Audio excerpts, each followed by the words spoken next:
আসসালামু আলাইকুম।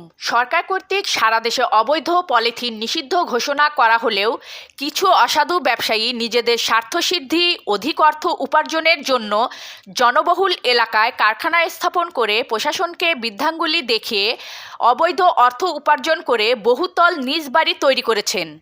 এরই ধারাবাহিকতায় সারা বাংলাদেশের ন্যায় বগুড়ায় অবৈধ পলিথিন কারখানা উচ্ছেদ অভিযানে অদ্বৈ বাংলাদেশ পরিবেশ সংরক্ষণ আইন ১৯৯৫ সংশোধিত ২০১০-এর ধারা ৬ ক অনুসারে মোবাইল কোর্টের মাধ্যমে অদ্য ২০ জানুয়ারি ২০২৬ তারিখ বগুড়া জেলার শাহজাহানপুর উপজেলার গণ্ডগ্রাম এলাকার জনৈক রাজীব নামক মালিকের কারখানা থেকে আনুমানিক ৫৪০ কেজি সরকার কর্তৃক নিষিদ্ধ ঘোষিত পলিথিন ও পলিথিন তৈরির কাঁচামাল জব্দ করা হয় এবং ১ লক্ষ টাকা জরিমানা ধার্যপূর্বক আদায় করা হয়।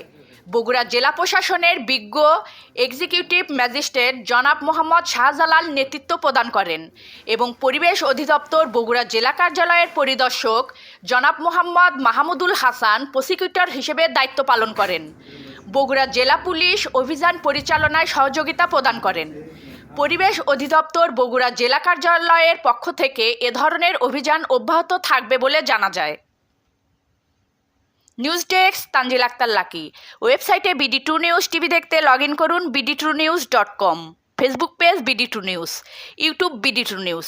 এতক্ষণ BD2 নিউজের সাথে থাকার জন্য আপনাদের সবাইকে ধন্যবাদ।